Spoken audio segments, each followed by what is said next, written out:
గారిని ఒక ప్రశ్న వేస్తూ ఉన్నారు. గారు, సాయినాథుని ప్రాతకాలం నుంచి రాత్రి వరకు ఎలా పూజ చేయాలి, గురుదక్షిణ భిక్షలు ఎలా జరపాలి అని. సాయినాథుని ప్రాతకాలం నుంచి రాత్రి వరకు ఎలా పూజ చేయాలి, గురుదక్షిణ భిక్షలు ఎలా జరపాలి అని మాస్టర్ అడిగితే మాస్టర్ వివరిస్తున్నారు. వాళ్ళ కోరిక కూడా చాలా గొప్పగా ఉంది. ప్రశ్నతో పాటు ఉదయం నుంచి రాత్రి, ప్రాతకాలం నుంచి రాత్రి వరకు ఎలా పూజించాలి మాస్టర్ చెప్తున్నారు. శ్రీ సాయి ఎప్పుడూ ఎల్లడలా ఉంటారు. శ్రీ సాయి ఎప్పుడూ ఎల్లడలా ఉంటారు. కానీ ఆ విషయం గుర్తుపెట్టుకున్న వారికి గుర్తుపెట్టుకున్నంత ఫలితం ఉంటుంది. మనకేం గుర్తుంటుంది అనేది మనమే ఆలోచించుకోవాలి. మాస్టర్ అంటున్నారు, బాబా ఎప్పుడూ ఎల్లడలా అంటే ఆయన ఎప్పుడు అంతటా ఉంటారు. కానీ ఆ విషయం పెట్టుకున్న వారికి గుర్తుపెట్టుకున్నంత ఫలితం ఉంటుంది. చంచలమైన మనసు గల పామరులకు బాహ్యమైన విషయాల ప్రభావమే ఎక్కువగా ఉండి ఆ విషయం గుర్తుండదు. ఎందుకు మనకి గుర్తుండదు అంటే మన మనసు అంతా కూడా ఎంతో చంచలంగా ఉంటుంది. ఆయన ఎప్పుడు ఎల్లడలా అంతటా ఉండి ఉన్నారు. ఆ విషయం మనం గుర్తుపెట్టుకున్న వారికి గుర్తుపెట్టినంత ఫలితం ఉంటుంది అంటున్నారు. అయినప్పటికీ కూడా ఎందుకంటే మనలాంటి వాళ్ళకి చంచలమైన పామరులకు బాహ్యమైన విషయాల ప్రభావమే ఎక్కువగా ఉంటుంది. ఇవన్నీ కూడా మనం అక్యుములేట్ చేసుకునేవి లౌకిక విషయాలు. అలా ఉండాలి, ఇలా ఉండాలి, అవి కావాలి, ఇవి కావాలి, అట్లా అన్నారు, ఇట్లా అన్నారు. ఎంతసేపటికి కూడా ఈ విషయాలే మంది. ఎందుకంటే జన్మల సంస్కారాలు మనం మోసుకొని వస్తున్నాం. ఇప్పటి నుంచైనా వాటిని వదిలించుకోవడానికి మనం ప్రయత్నం చేయాలి. వాటి ప్రభావం వల్ల ఏమవుతుంది అంటే మనకి బాబా ఎల్లడలా ఎప్పుడూ మనతోటి, మన లోపల, మన చుట్టూ ఉన్నారని మనకి గుర్తుండదు. కనుక రోజంతా తమకు సద్గురు యొక్క సాన్నిధ్యం ఉంటున్న సంగతి గుర్తుంచుకోవడానికి ఆలంబనంగా మూర్తి పూజ విధించబడింది. మనం మర్చిపోతూ ఉన్నాం. అందుకని మనం గుర్తుపెట్టుకోవడం కోసం ఆయన మనతోనే ఉన్నారు, వారి సాన్నిధ్యాన్ని మనం అనుభవించాలి. బాబా అంటున్నారు, ఇంట్లో పటం ఉంటే నేను ఉన్నట్లే అంటున్నారు. మీరు చేసే నివేదనలు నాకు తెలుస్తున్నాయని చెప్తున్నారు, స్వీకరిస్తున్నానని చెప్తున్నారు, పెట్టకపోతే గుర్తు చేస్తున్నారు. ఇంత చేస్తూ ఉన్నా కూడా మనం మాత్రం చంచలంగా ఉండి అసలు ఆ విషయాన్ని గుర్తుపెట్టుకోకుండా మనం ఎప్పుడూ గుర్తుపెట్టుకున్నప్పుడు ఆయన గుర్తు తెచ్చుకుంటూ ఉన్నాం. కనుక అలా కాకుండా రోజంతా వారి సాన్నిధ్యాన్ని అనుభవించడం కోసం దానికి ఒక ఆలంబనంగా, అంటే దానికి ఒక దేన్ని బేస్ చేసుకుని మనం నిలుపుకోగలము, అందుకు ఒక మూర్తి పూజని విధించబడింది. ప్రత్యక్షంగా సాయినాథుడు మనతోనే ఉంటే ఉదయం నుండి సాయంత్రం వరకు ఏ సేవలు చేస్తామో వాటిని మందిరంలోని మూర్తికి అలానే చేయాలి. అంటే మందిరంలో అయినా ఇంట్లో అయినా మనం మాస్టర్ ఏమంటున్నారు, ప్రత్యక్షంగా మనకి బాబా మనతో ఉంటే మనం ఆయనకి ఏం పూజలు చేస్తాం, ఆయనకి ఏ సేవలు చేస్తాం, అవే ఆయన మూర్తికి చేయాలి అంటున్నారు. నిద్ర లేవగానే ఎంతటి మహనీయుడు మన చెంతనున్నాడో గుర్తు రావాలి. అసలు నిద్ర లేవటంతో మనకి ఏం గుర్తు రావాలి, ఎంతటి మహనీయుడు మన చెంతన ఉన్నారు అని మనకు గుర్తు రావాలి.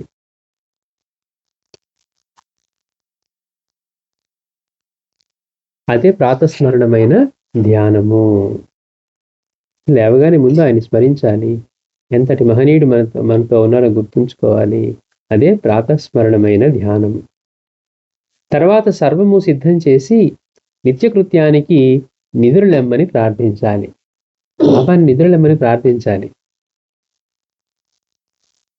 అన్ని సిద్ధం చేసి ఆయన్ని నిద్ర లేవమని చెప్పి మనం ప్రార్థించాలి. మనం నిత్యకృత్యాలు తీర్చుకొని బాహ్యాంతరాలను శుద్ధి చేసుకొని వారి సేవకు ఉపక్రమించాలి. బాబాని నిద్ర లేపిన తర్వాత మనం నిత్యకృత్యాలు తీర్చుకొని బాహ్యాభ్యంతరాలను అంటున్నారంటే బాహ్యంగా మనం స్నానం వీడితో మనం దేహాన్ని శుద్ధం చేసుకుని మనసు కూడా శుద్ధం చేసుకొని లోపల బయట అని బాహ్యాంతరాలను శుద్ధి చేసుకుని, బాహ్యము అంతరం వీటిని శుద్ధి చేసుకొని వారి సేవకు ఉపక్రమించాలి. చేసే ముందు కూడా మన మనసులో ఆయనకి చేయడం ఎంత మనకి సేవ దొరకడం అదృష్టం అనే భావన ఇంట్లో చేస్తున్నా కానీ మనకి ఆ భావనతోటి మనసు రోజు చేస్తున్నాం, టైం అయిపోయింది, ఇప్పుడు హడావుడికి వెళ్ళిపోవాలి ఆఫీస్, ఇట్లా ఉందనుకోండి మనం చేసేది ఉపయోగమే ఉంది. అందుకని బాహ్యంలోనూ అంతరంలోనూ శుద్ధి చేసుకొని ఆయన్ని ఆయనకి మనం మరి సేవకు ఉపక్రమించాలి. అప్పుడు చేసే సేవనే 16 ఉపచారాలుగా పూజా విధానం రూపొంది. ఇప్పుడు మనం చేసుకునే పూజ ఏదైతే ఉందో షోడశోపచారాలుగా, ఇట్లా మనం ఆయనకి చేసే సేవ పూజని 16 ఉపచారాలుగా పూజా విధానం రూపొందించింది. గృహస్థు ధర్మాలను నిర్వర్తించుకోవాల్సిన అవసరం వలన రోజుకు 2-3 సార్లు మాత్రమే పరిమిత సమయాల్లో పూజ చేస్తాం. మాస్టర్ గారు అంటున్నారు, మనం గృహస్థులై ఉండటం వల్ల మనకి వేరే పనులు ఇవన్నీ ఉండటం వల్ల మామూలుగా రోజుకు 2-3 సార్లు మాత్రమే పరిమిత సమయాల్లో పూజ చేస్తాం. నిజానికి మనం 2-3 సార్లు కూడా చేస్తున్నాం లేదా అనేది మాస్టర్ గారు మాత్రం మనకి 2-3 సమయాల్లో పూజ చేస్తామని అనుకుని చెప్తున్నారు. గృహస్థ ధర్మాల వలన మనకి అనేకమైన పనులు కదా, వీటన్నిటి వల్ల మనం పరిమిత సమయాల్లో పూజ చేస్తూ ఉన్నాము. ఇది 2-3 సార్లు.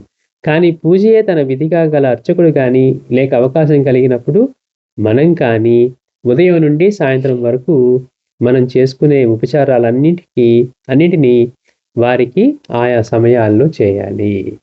సరే, మనకి ఇప్పుడు ఏదో ఆఫీస్కి వెళ్ళిపోవాలంటే ఇవన్నీ ఎక్కడ కుదురుతాయండి, మధ్యాహ్నం ఎక్కడ కుదురుతుంది, మాకే లంచ్ టైం దొరకదు అని మనం అనుకుంటూ ఉంటాం. కానీ ఒక్కటి గుర్తుపెట్టుకుంటే, మనకి ఇంపార్టెంట్ పని అయితే దాని చుట్టూ మనం ఏదో ఒక ప్లాన్ చేసుకుంటాం. ఆఫీస్ మీటింగ్ ఉన్నా ఇంకోటి ఉన్నా వెళ్ళి పిల్లల్ని పిక్ చేసుకోవాలంటే దానికి ఏదో ఏర్పాటు చేసుకుంటాం. బాబాయ్ హారతో పూజ చేయాలి అని అంటే ఇక్కడ చేస్తామండి, ఖాళీయే దొరకదు అంటాం. అంటే మనకి ఏది ప్రయారిటీయో దానికి ఇంపార్టెన్స్ ఇస్తాం మన దృష్టిలో. కానీ మిగిలిన వాటికి ఏం చేస్తాం, ఏదో ఒక ఎక్స్క్యూజ్ వెతుక్కుంటాం. మనకి ఆసక్తి ఉందనుకోండి, ఇప్పుడు నాకు ఎంత ఆఫీస్ టైం ఉందా, నిజంగా ఆసక్తి ఉంటే ఉదయం 1 గంట తొందరగా లేచి ఆ గంట సేపు ఏదో ఒకటి చేసుకోవచ్చు మనం. అమ్మో పిల్లలు లేస్తే కుదరదు అనుకుంటే పిల్లలు లేవకముందే చేస్తారు. అంటే మనకి ఆసక్తి ఉందా లేదా అని.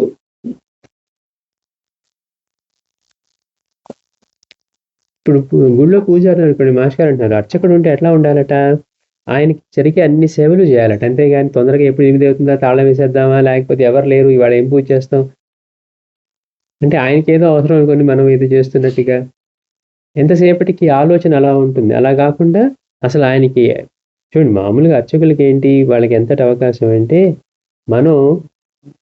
మన వృత్తి ధర్మం చేసుకోవాలి, మనం ఏదో జాబ్ చేసుకోవాలి, మళ్ళీ పూజ చేసుకోవాలి. అసలు ఆయనకి పూజే జాబ్. దానిలో మనసు పెట్టాడు అనుకోండి ఎంతో తేలిగ్గా చేసుకోగలుగుతాడు. సరే, మన పూజ అని అనడానికి మనకి తేలిగ్గా ఉన్నా, మనకి ఖాళీ దొరికినప్పుడు ఇప్పుడు శనివారం ఆదివారం ఉందనుకోండి, లేకపోతే సెలవు వచ్చింది, ఆ సమయం మనం ఎలా వినియోగిస్తున్నాం. అయ్యో వారం అంతా గడిపేసాం, కష్టంగా ఉంది, సెలవు లేదని చెప్పి పార్టీలు పండుగలు చేసుకుంటున్నామా, లేదు ఈరోజు బాబాని తృప్తిగా సేవించుకుందామని మనం అనుకుంటున్నామా, మన మనసు ఎలా పనిచేస్తోంది, దేనివల్ల మనకి శ్రేయస్సు కలుగుతుంది. ఏమంటే ఇప్పుడు ఇలా పార్టీకి వెళ్ళటమో లేకపోతే ఇంకోటి ఏదో టైంపాస్ చేయటమో ఇది అందరూ చేసేదే కదా. మనం కొత్తగా చేస్తుంది ఏంటి అంటే, మనం ఏం కావాలనుకుంటున్నాం, మనం కాలేజ్కి వెళ్ళి పాస్ అవ్వాలనుకుంటే చదువుకోవాలి, లేదంటే తిరుగుదాం అందరిలాగే తిరుగుదాం అంటే తిరగచ్చు, కానీ తర్వాత రిజల్ట్ దొరకదు మనకి. అందుకని మనకి ఏది కావాలి, మనకి ఏది శ్రేయస్సునిస్తుంది అనేది దాన్ని గుర్తించుకొని మనకి ఖాళీ దొరికినప్పుడు మన సమయాన్ని, అందుకని మాస్టర్ గారు అంటున్నారు, లేక మనకి అవకాశం కలిగినప్పుడు మనం కానీ ఉదయం నుండి సాయంత్రం వరకు మనం చేసుకునే ఉపచారాలన్నింటినీ మనమైతే మన దేహానికి వాటికి ఏం చేసుకుంటున్నామో అన్నింటినీ వారికి కూడా చేయాలి. మన స్నానం అయ్యాక అంత వివరంగాను వారికి స్నానం చేయించాలి. ఏదో స్నానం సమర్పయామి అని అంటాం కాదు. మానసికంగా ఎలా ఉండాలి మనకి స్వామీజీ చెప్తారు. ఒకసారి ఒకళ్ళ దగ్గరికి వెళ్ళినప్పుడు ఆయన పొద్దున్నే లేచాడు, ఒక భక్తుడు లేచి కూర్చొని స్వామివారికి ఆయనకి నలుగు పెట్టి స్నానం చేయించినట్టుగా మానసికంగా ఊరికే చేస్తూ ఉన్నాడట మనసులో. చూడండి ఎట్లా ఉందో, కూర్చొని మనసులో స్వామివారికి నలుగు పెట్టి చక్కగా చేతికి రాస్తున్నాను, కాలికి రాస్తున్నాను అని అట్లా అంతా పెట్టి వారికి స్నానం చేయించి తుడిచినట్టుగా అలా అనుకున్నారు. ఆ భావం చేస్తూ కూర్చున్నాడు. స్వామివారి లోపల ఉన్నారు. స్వామి తర్వాత వాళ్ళు భక్తులు వచ్చి స్వామీజీ స్నానానికి లేవండి, ఇంకేది స్నానం అయిపోయింది కదా అన్నారట. అంటే చూడండి మన మానసిక భావం ఎట్లా ఉండాలి, ఎలా పనిచేస్తుంది. అందుకని ఇప్పుడు మనం సేవ చేస్తూ ఉన్నప్పుడు కూడా మనం అది గుర్తుపెట్టుకుంటూ చేయాలి. పాద్యం సమర్పయామి అంటే వారి పాదాన్ని మనం కడుగుతున్నాం, ఆ కడిగిని తీర్థంగా తీసుకుంటున్నాం అన్నంత భావం మనసులోకి రావాలి. అలా చేస్తూ ఉంటే అందుకే అది గుర్తుపెట్టుకోవడం కోసమే సమర్పయామి అని చెప్పారని మాస్టర్ గారు మనకు చెప్తూ ఉన్నారు. ఆయనకి తెలియక మేము పాద్యం ఇస్తున్నాం తీసుకోమని. ఎందుకు చెప్తున్నాం? అక్కడ అంతటి మహనీయుడు కూర్చోడు ఉన్నారు, అది గుర్తుపెట్టుకో, ప్రత్యక్షంగా ఆయన ఉన్నారు, పాదసేవ చేస్తూ ఉన్నావంటే చేస్తున్నట్టుగానే తలుచుకో. ఏది చేస్తూ ఉన్నా ఆయన యొక్క గొప్పతనాన్ని, స్వామి నీకు నేనేమిస్తాను నైవేద్యం, అందరికీ ఇచ్చేది నువ్వే, నువ్విచ్చిందే తిరిగి నీకు ఇస్తున్నావు అనే భావంతో నైవేద్యం సమర్పించాలట. అట్లా మనం ఎంతసేపటికి కూడా చేసే సేవలో మనసు పెట్టి అప్పుడు చేస్తేనే అది పూజ అవుతుంది. లేకపోతే ఆయనకి అవసరం ఏముంది? ఒరేయ్ నువ్వు లేకపోతే నాకేం ఎవరు పూజ చేయట్లేదు అంటాడా? లేదా పూజ చేయకపోతే పట్టించుకోలేదు అంటాడా? అందుకని మన స్నానం అయ్యాక అంత వివరంగాను వారికి స్నానం చేయించాలి. మన భోజనానికి ముందు అంత వివరంగాను వారికి నైవేద్యం ఇవ్వాలి.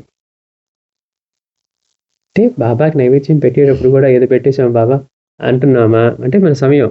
మనస్సులో ఆయనకి నిజంగా ఇంటికి వచ్చినప్పుడు ఎలా పెడతాం భోజనం? మన ఇంటికి మనం ఎవరికైనా వెళ్ళాం అనుకోండి, భోజనానికే వెళ్ళాం, వాళ్ళు ఇదిగోండి ప్లేట్లో పెట్టేశారు, ప్లేట్ లాగేస్తున్నారు, అయిపోయింది. ఎట్లా ఉంటుంది అంటే మనం అంత వివరంగా వారికి, ఇప్పుడు మనం అంత కష్టపడి చేశాము ఆయన కోసం అని, ఆ భావాన్ని బాబా ఇది తీసుకోండి, ఇది తీసుకోండి అంటే మనసు మనం ఇప్పుడు మన ఇంట్లో పిల్లలకి ఎలా చెప్తాం? మనం కష్టపడి చేస్తే వాడు వద్దంటున్నా కానీ మనం ఇంకా పెట్టాలని ట్రై చేస్తాం. అంటే లీనం అవ్వాలి మనస్సు. వాడు తింటే తిన్నాడు లేకపోతే లేదని మనం ఊరుకోం. చూడండి ఎంత గమ్మత్తు ఉంటుందో. మనం చేసే పనులన్నీ ఆయన పట్ల చేయంగానే మిగిలినవన్నీ మనకు తెలుసు. భావం అంటే ఏంటో తెలుసు, తినకపోతే ఎలా ఉంటుందో తెలుసు మనం అనుకున్న వాళ్ళు. అందుకని అంత వివరంగాను వారికి నైవేద్యం ఇవ్వాలి. భోజనం అయ్యాక నిజమైన సత్పురుషుడు పగలు నిద్రించడు. అందువల్ల భోజనం అయ్యాక మనం కూడా ఆయన సన్నిధిలో, బాబా మీరు భోజనం చేశారు కదా, కొంచెంసేపు పడుకోండి, నేను కూడా పడుకుంటామని ఆయన నిద్రపోవడు. ఏ రోజు గోడకి కూడా ఆయన వీపు ఆనించకుండా ఉన్నారట. అందుకని వారు మేల్కొని ఉన్నారు, వారి సన్నిధిలో ఉన్నాం కనుక మనం కూడా ఏం చేయాలి? వారిని స్మరించుకోవడం కోసం మనం కూడా ఏదన్నా సద్గ్రంథ పారాయణం ఏదో చేసుకోవాలి. అందుకని ఆయన సన్నిధిలో సద్గ్రంథ పఠనము శ్రవణము చేయాలి. రాత్రి వారిని నిద్రపుచ్చాకనే మనం భగవత్ స్మరణతో నిద్రించాలి. ఎందుకు రాత్రిపూట హారతి చేస్తారు అంటే, నిజంగా మనం హారతి చేసి ఆయన నిద్రపోతారా? ఆయన నిద్రపోతే ఈ ప్రపంచం అంతా ఎవరు నడిపిస్తారు? అంటే ప్రతి సేవ మనకి సేవగా చేస్తూ, మనం సేవ చేసుకుని అదృష్టంగా చేస్తూ ఉన్నాం. మాస్టర్ అంటారు ఆయన ఎప్పుడు మేల్కొనే ఉంటారు. కానీ మనం పొద్దున్నే మేల్కొల్పడం ఏంటి అంటే, మన మనసులో ఆ భావాన్ని మేల్కొల్పుతున్నాం, అంతటా ఆయన ఉన్నారు, నడిపిస్తున్నారు. అందుకని ఆయన నిద్రపుచ్చాకనే, అందుకే బాబాకి రాత్రి హారతి చేస్తాం. లేకపోతే ఇప్పుడు మనకి మందిరాల్లో వెళ్ళినా, తిరుపతి వెళ్ళినా, మనకి అన్నవరం వెళ్ళినా ముందు వాళ్ళకి రాత్రి సేవ చేసిన తర్వాతే మనకి మందిరాలకు మనం లాస్ట్ సేవ ఆయనకి నిద్ర కోసం ఉయ్యాల్లో వేసి సేవ చేస్తారు చక్కగా. కనుక అట్లా మనం భగవత్ స్మరణతో నిద్రించాలి. ఇది మన శరీరాన్ని వారి సేవకు అర్పించడం అంటే. అందుకే బాబా అడిగారు సేవ అంటే ఏంటంటే, బాబా మేము ఇప్పుడు చేస్తున్నామే పాదాలు ఒకరు అంటే, మీ ఇష్టం వచ్చినప్పుడు చేసేది సేవ కాదట. అంటే మనల్ని మనం సమర్పించి చేసే భావన సేవ. అలాగాది ఏంటి, వాళ్ళు నాకు కొంచెంసేపు ఖాళీగా ఉంది, ఏదో లైబ్రరీకి వెళ్దాం అనుకున్నట్టుగా వెళ్ళి సేవ చేద్దాం అనుకున్నాం అనుకోండి, అది సేవ రాదు. మన శరీరం ఉందే ఆయన సేవ కోసమని చేయాలట. దానివల్ల ఏమవుతుంది? మనకి శ్రేయస్సు చేకూరుతుంది. చూడండి, నేను చేస్తే బాబాకి నేను భోజనం పెట్టకపోతే ఆయనకి ఎవరు పెట్టరండి, అందుకని 4 రకాలు చేసి పెడుతున్నాం అనుకుంటున్నాం. కృతజ్ఞత చెల్లించుకుంటున్నాం. కనుక ఇలా చేయటం మనం మన శరీరాన్ని వారి సేవకు అర్పించడం అంటే, వారి బోధలు మననం చేసుకొని మన ప్రవర్తనను, మనోభావాలను సంస్కరించుకోవడమే, వారిని ధ్యానించడమే. కనుక మనసు సమర్పించడం అనే మంత్రపుష్పం వారి లీలలను, బోధలను పక్క వారికి తెలిపి లోక కళ్యాణానికి తోడ్పడడం, మహాత్మును చక్కగా ప్రశ్నించి సద్విషయం తెలుసుకోవడం, సద్భావంతో సాటి వారితో మాట్లాడడం. ఎలా మాట్లాడాలట అంటే, సద్భావంతో సాటి వారితో మాట్లాడతాం. వాచికమైన సేవలు అవుతాయి. మానసికంగా ఎలా చేస్తున్నాం, దేహంతో ఎలా చేస్తున్నాం అంటే మానసిక సేవ, వాచికంగా చేసే సేవ అంటే పక్కన వాళ్ళతోటి ఈ బాబా యొక్క లీలలను వీటిని పంచుకోవడం, ఇవన్నీ చేయడం కూడా వాచిక సేవలు అవుతాయి. ఇట్టి శ్రద్ధతో జీవితం అంతా గడపడమే మానసికమైన దక్షిణ. బాహ్యంగా మనం మనకి ప్రీతికరమైన డబ్బు మనం దక్షిణగా సమర్పిస్తూ ఉన్నా, ఎందుకని మన జీవితం అంతా దేని మీద ప్రీతి? డబ్బు కోసమే. ఎందుకంటే అది ఉంటే ఏముంటుందో మనకు తెలుసు. అందుకని కష్టపడి సాధిస్తాం. అందుకని అది ప్రీతి కనుకే ఇవ్వాల్సి వచ్చినప్పుడు ఇబ్బంది పడతాం. ఎవరికైనా ఇవ్వాలంటే ఎందుకు ఇబ్బంది పడతాం? దాని మీద ప్రీతి. మనం కష్టపడి సంపాదించుకున్నాం. మరి మహాత్ముల దగ్గర కానివ్వండి, భగవంతుడు ఆయన మాత్రం మనకెందుకు ఊరికనే ఇవ్వాలి, దండం పెట్టామని వెంటనే మనకి ఏది కావాలంటే అది ఇవ్వాలా? మన దగ్గర ఉన్నది మనకు ప్రీతికరమైనది ఇవ్వాలి. నేను కష్టపడి సంపాదించుకున్నానంటే, ఒక మహాత్ములు గాని, వచ్చిన మహనీయులందరూ ఎంత సాధన చేసి వాళ్ళు అలాంటి శక్తి సామర్థ్యాలు ఆత్మనిష్ఠని సంపాదించుకొని వారు మనకి రక్షణ అందిస్తున్నారు కదా! మరి వారెందుకు ఇవ్వాలి? మనం ప్రీతితో సంపాదించుకుందేమో మనం జాగ్రత్తగా ఉండాలి. మరి వారు మాత్రం ఎలా పడితే ఇచ్చారంటే ఎలా సాధ్యం అవుతుంది? కనుక మానసికమైన దక్షిణ ఇవన్నీ కూడా ఇలా జీవించటం అంటే దేహం ఆయన సేవకే ఉందన్న భావంతో చేయటం. ఏ సేవ అయినా ఆయనకి చేసి మనం భోజనం చేసి బాబాకి భోజనం పెట్టడం కాదు. ముందు వారికి నైవేద్యం ఇచ్చి మనం భోజనం తీసుకోవటం. ఇట్లా ప్రతి సేవని ఆయనకి చేసి మనం చేస్తూ ఉండటం అన్నమాట. కనుక ఇట్టి శ్రద్ధతో జీవితం అంతా గడపడమే మానసికమైన దక్షిణ. మనం ఆర్జించిన ధనాన్ని ఆయన బోధించి ఆచరించి చూపిన ఈ ధర్మంతో సాటి వారిని ప్రభావితం చేయడానికి, నిరుపేదలకు పరమేశ్వరార్పణ బుద్ధితో అన్న వస్త్రాలు ఇవ్వడానికి వినియోగించటమే దక్షిణ సమర్పణ. మరియు అంటే మాస్టర్ గారు అంటారు, మనం సంపాదించుకున్న ధనం ఏదైతే ఉందో, మనం ఆర్జించిన ధనాన్ని ఆయన బోధించి ఆచరించి చూపిన బాబా దగ్గరికి దక్షిణగా డబ్బు వస్తే ఆయన ఎలా పనిచేశారు, వేటికి వినియోగించారు. అట్లా మనం కూడా దానికి తగ్గట్టుగా ఆయన బోధించిన ఆచరించి చూపిన విధంగా ఈ ధర్మంతో సాటి వారిని ప్రభావితం చేయటానికి, నిరుపేదలకు పరమేశ్వరార్పణ. బాబా దగ్గరికి వచ్చేవారికి అక్కడ చూడండి, బాబా దగ్గరికి వెళ్ళినా ఇక్కడ మందిరాలకు వెళ్ళినా ఆకలితో వచ్చేవాళ్ళు ఉండరు. ఎప్పుడు ఆకలితో ఉన్నవాడికి ఆయన ఏదో విధంగా అక్కడ పెడుతూనే ఉంటారు. బాబా మందిరాల్లో జనరల్గా ప్రసాదం దొరకకుండా తినకుండా వచ్చేవాళ్ళు ఉండరు. అలాగే బాబా దగ్గర కూడా ఆయనే స్వయంగా బజారుకి వెళ్ళి అన్ని కొనుక్కొచ్చి ఆయనే ఇవి వంట చేసి వచ్చిన వాళ్ళకి పెట్టేవారు. అంటే ఇట్లా వచ్చిన వాళ్ళకి శారీరకంగా ఇలా సేవ చేస్తూ అన్నం సమర్పిస్తూ మళ్ళీ ఒక పక్క నుంచి ఈ ఆధ్యాత్మిక మార్గంలో జ్ఞానబోధ చేస్తూ వాళ్ళని నడిపిస్తూ ఈ ధర్మంలో అంటే ఎన్ని రకాలుగా ఆయన ఎలా వినియోగించారు. కనుక అట్లా ఆయన బోధించి ఆచరించి చూపినటువంటి ఈ ధర్మంతో సాటి వారిని ప్రభావితం చేయడానికి, నిరుపేదలకు పరమేశ్వరార్పణ బుద్ధితో అన్న వస్త్రాలు ఇవ్వడానికి వినియోగించడమే దక్షిణ సమర్పణ. మాకు అలవాటండి, మేము ఊరికే ఇస్తూ ఉంటాం పేదవాళ్ళకి అనే భావన కాదు. నిరుపేదలకి అవసరం కాబట్టి ఇస్తున్నాం, కానీ వారి రూపంలో స్వీకరిస్తున్నది కూడా ఆయనే. ఇచ్చేటప్పుడు మనకు ఉండాల్సిన భావం, మన పట్ల ఎవరన్నా మనకి ఏదన్నా ఇస్తూ జాబ్ ఇస్తూ మీరు లేకపోతే ఉండలేరు కాబట్టి మీకు ఇస్తున్నామని అన్నా అనుకోండి, మన దగ్గర టాలెంట్ ఉందని తీసి పక్కన పెట్టండి, ఎంత ఫెయిల్ అవుతాం మనం. మన దగ్గరికి వచ్చేసరికి ఎవరన్నా తక్కువ చేస్తే మనం ఎలా అవుతామో, మనం ఎవరికన్నా లేని వారికి ఇస్తూ ఉన్నప్పుడు కూడా ఎలాంటి భావం ఉండాలి. తీసుకుంటేనే ఆ రూపంగా కనపడవచ్చు, కానీ ఇది ఆయనకి చెందుతుంది అన్న భావంతోనే అదే మర్యాద తేవాలి. వాడు తక్కువవాడు, వాడు లేనివాడు కాబట్టి, వాడు నిరుపేద కాబట్టి మనం ఏదో అహంకారంతోటో ఇలా ప్రవర్తించామనుకోండి, దానివల్ల వినియోగం ఉండదు, ఉపయోగం ఉండదు. అందుకని ఇచ్చేటప్పుడు కూడా మనకి ఉన్న దాన్ని ఎలా సద్వినియోగం చేసుకోవాలి అంటే అట్లా ఈ ధర్మంలో వాళ్ళని తీసుకురావడం కోసం, వాళ్ళని ప్రభావితం చేయడానికి గ్రంథాలు కొని పంచడం కానివ్వండి. పేదవాడు వాడి గ్రంథం కొనుక్కోలేరు, వాళ్ళ గ్రంథాలు కొని పంచడం. అలాగే నిరుపేదలకి బాబా చెప్పారు అన్న వస్త్రాలు ఇవ్వమన్నారు. సో అవి ఇవ్వటము, ఇవన్నీ కూడా దక్షిణ సమర్పణ మరియు భిక్ష. జీవితంలో అనివార్యంగా కలిగే కష్ట నష్టాల నడుమ ఈ జీవిత విధానాన్ని మరువకుండటమే నిష్ఠా సబోరులతో జీవించడం అంటే. ఏమని నేను అన్ని బాగా చెప్పినట్టే మంచి పనులు చేస్తూ ఉన్నా, ఆయన చెప్పినట్టు కానీ దక్షిణ సమర్పిస్తున్నా, పేదవాళ్ళకి బట్టలు ఇస్తూ ఉన్నా, పుస్తకాలు కావాలంటే గ్రంథాలు కొనిస్తూ ఉన్నా, అయినా కానీ నా కష్టాలు తీరట్లేదు, ఆయన పట్టుకోవడమా ఇప్పుడు వదిలేయటమా, ఇవన్నీ చేస్తూ ఉన్నా. మన ఉద్దేశం ఏంటి? ఇవన్నీ చేయగానే మనకి రెడ్ కార్పెట్ వేసేస్తారు బాబా అని. కానీ ఇవాళ జాబ్ చేరాం, ఇప్పుడు బోల్డెన్ అప్పులు ఉన్నాయి. మనం జాబ్ చేయడానికి కాబట్టి మనం అప్పులు అడగకుండా ఉంటారా? అప్పు తీర్చుకోవాలి. ఇవాళ జాబ్ వచ్చిందండి నాకు మీరు అప్పులు అడగకూడదు అని అనం కదా మనం.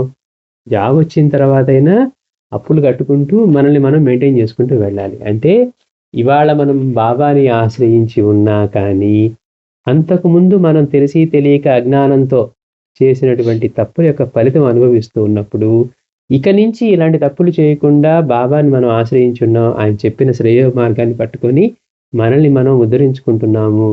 మనల్ని మనం బాగు చేసుకోవాలి. అంతకుముందు తెలియక చేసిన తప్పులు మళ్ళీ మళ్ళీ చేయకూడదు. రుణబంధాలు పెంచుకోకూడదు అనేది తెలుసుకోవాలి గానీ, ఏమోనండి ఎంతకాలంగా చేస్తూ ఉన్నా కానీ ఏ ఉపయోగం లేదు. అందువల్ల ఇది చేద్దామా వద్దా అనుకుంటున్నాను. నేను 2 సంవత్సరాలుగా బాబా పూజ చేస్తున్నాను. ఇవన్నీ చేస్తున్నాను. నాకేం మెరుగు కనపడలేదు. అని అన్నాం అనుకోండి. అందుకని నిజంగా అవగాహన కలిగిన వాళ్ళు ఎలా ఉంటారంటే, మనం అనుభవిస్తున్నదంతా కూడా మనం చేసుకున్నది. అనుభవిస్తే ఏమవుతుంది? అప్పులు కట్టేస్తున్నాం. అయ్యో! నాకొచ్చినన్ని కట్టేస్తున్నాం పోతున్నాయి అనుకున్నాం అనుకోండి. డబ్బులు దాచిపెట్టుకోవడమా, అప్పు కట్టి హాయిగా కట్టేసి హాయిగా ఉండడమా? సో, ఇవి అనుభవించేసామనుకోండి ఆయన సంరక్షణలో, వాటిలోంచి బయటకొచ్చి మళ్ళీ ఈ తప్పు చేయకుండా ఉండేట్టుగా మన జీవితాన్ని మనం మార్చుకోవాలి. అందుకని జీవితంలో అనివార్యంగా పోనీ బాబాని పూజించడం వదిలేస్తే కష్టాలు రావంటే గనక అట్లనే వదిలేయమన్నారు మాస్టర్ గారు. ఏవండీ నేను 2 సంవత్సరాల నుంచి చేస్తూ ఉన్నా కష్టాలు వస్తూ ఉన్నాయి. అందుకని నీకు పెద్ద ఆసక్తి లేదండి వదిలేస్తా నేను అన్నారనుకోండి. సరే అట్లా వదిలేస్తే కష్టాలు పోయేట్లయితే అట్లానే చెయ్యి. ఆయన పట్టుకున్నప్పుడు నీకు వస్తానేమో నువ్వు వదిలేసినా గానీ నువ్వు అనుభవించవలసినవి నీకు ప్రాప్తంలో వస్తూనే ఉంటాయి. ఇంకా బాబా ఏం చేస్తారు? ఆయన పట్టుకొని ఉంటే పెద్ద నొప్పి తెలియకుండా వాటిని మనల్ని అనుభవింపజేస్తారు. అవసరమైతే తొలగిస్తారు. కనుక దాన్ని మర్చిపోకుండా మనకి కలిగే కష్ట సుఖాలతో సంబంధం లేకుండా ఇవాళ మనం కాలేజీలో వేశారు మనల్ని. వాడు చెప్పేది అర్థం కావట్లేదు. మానేస్తామా ఫస్ట్ రోజు? అంటిపెట్టుకొని ఉండి చివరి దాకా ఉంటేనే మనం పాస్ అయ్యి వస్తాం. ఫస్ట్ క్లాస్‌కి వెళ్ళి లేదండి నాకు అసలు వాడు చెప్పేది అర్థం కావట్లేదు అన్నాం అనుకోండి. అంటే ఈ మార్గంలో కూడా మనం బాబాని అంటిపెట్టుకొని చివరి దాకా మనం ఆ పూర్ణత చెందే వరకు. అందుకని ఇవి ఈ అనివార్యంగా అనుభవించవలసినటువంటి కష్ట నష్టాల నడుమ దీన్ని మర్చిపోకుండా ఇలా జీవించటం. అంటే ఈ జీవన మార్గాన్ని వదలకుండా ఉండటమే మనం ఆయనకి సమర్పించే నిష్ఠా సబూరి. ఇలా జీవిస్తే అవాంఛనీయ మనోభావాలకు తావుండదు. క్రమంగా ఇంద్రియ మనోజయం దానికే అది సిద్ధిస్తుంది. అలా చేయగలగాలంటే తరచుగా వారి చరిత్ర పారాయణ, బోధల మననము చేస్తూ ఉండాలి. అంటే మనసు చంచలం కాకుండా ఉండాలంటే బాబా ఏమన్నారు? నీ దృష్టి నాపై పెట్టు, నా దృష్టి నీపై పెడతా అన్నారు. మన దృష్టి ఆయన మీద పెడుతూనే ఆయన మన వైపు చూస్తానంటున్నారు. కనుక ఆ దృష్టి పెట్టడానికి మార్గాలేంటి? బాబా చిత్రపారాయణ. నేను ఒకసారి చదివానండి, కథ తెలుసని మనం అనకూడదు. మనస్సు ఆయన యొక్క స్థితి మీదకి వెళ్తోందా? మనస్సు కూర్చుంటే ప్రశాంతం అవుతుందా? అంటే ఎన్నిసార్లు చదివానండి కానీ నాకు లెక్కలు చేయడం రాదన్నాం అనుకోండి, ఉపయోగం ఏముంటుంది? చరిత్ర పారాయణ బాబా మీద మనస్సు నిలపటానికి, మనస్సు ప్రశాంతం అవటానికి వీటికి ఉపయోగపడాలి. ఇంకా మనకి అలా కలగనప్పుడు నేను మొన్న ఒకసారి చదివానండి, మళ్ళీ ఏం చదువుతామండి? మనం రోజు చేసే పనిలో మనం నిన్న భోజనం చేసామండి, వాళ్ళు ఏం చేస్తామండి అనం. ఇంతకాలంగా మనం చేస్తూ ఉన్నా కానీ. ఎందుకని? నాకు అవసరం అండి. అది అవసరం అని తెలుసుకున్నాం. మిగిలిన అవసరం అని తెలుసుకోకపోవటం వల్ల ఎలా చేయడం అవసరమా అని మనం ప్రశ్నిస్తూ ఉన్నాం అనమాట. అందుకని మనసు నిలపడానికి అట్లా వారి చరిత్ర పారాయణ, బోధల మననం చేస్తూ ఉండాలి. ఇలా గాని పూజ వ్యర్థం. ఏదో గంట కొట్టేసాం, దీపం పెట్టేసాం, ఇవి తిప్పేసాం అనుకున్నాం అనుకోండి. అంటే అంతటి మహనీయుడిని మనం ఎలా పూజిస్తూ ఉన్నాం? ఆయన నిజతత్వం ఏంటి? కనుక ఇలా జీవించడం, ఆయన్ని ఇలా సేవించటం నిజమైన నిష్ఠా సభలు సమర్పించటం. అందుకని అంటున్నారు మహర్షి గారు, తరచుగా వారి చరిత్ర పారాయణ, బోధలు మననం చేస్తూ ఉండాలి. ఇట్లా కాని పూజ వ్యర్థం. అలా చేస్తూ ఉంటేనే బాబా యొక్క గొప్పతనం తెలుస్తుంది, ఆయన ప్రేమ తెలుస్తుంది, ఆయన సర్వజ్ఞత తెలుస్తుంది, ఆయన మనకేం చేస్తారనేది తెలుస్తుంది. క్రమంగా లౌకిక విషయాల ప్రాబల్యం ఎక్కువై పూజ యాంత్రికము, నిర్వీర్యము అవుతుంది. నిరంతరం పూజ చేయువాడు అవడం మాని పూజకు అరి లేక శత్రువు అవుతాడు అంటున్నారు. అంటే పూజారి కూడా ఇలా కనుక లేకుండా, మనసు లేకుండా, ధ్యానం లేకుండా, ధ్యాస లేకుండా అవి చేస్తే ఏమవుతుందంటే నిరంతరం పూజ చేసిన వాడు కాస్త పూజకు అరి అంటే పూజకు శత్రువు అవుతాడు అని చెప్తున్నారు మాస్టర్ గారు. అంటే ఈ ప్రశ్న ఏంటి మనకి? బాబాని ప్రాతకాలం నుంచి రాత్రి వరకు ఎలా సేవ చేయాలి, గురు దక్షిణ భిక్షలు ఎలా చెప్పాలన్న దానికి మనకి ఇది మహర్షి గారు ఇచ్చిన వివరణ. శ్రీ సచిదానంద సద్గురు సాయినాథ్ మహారాజ్ కి జై.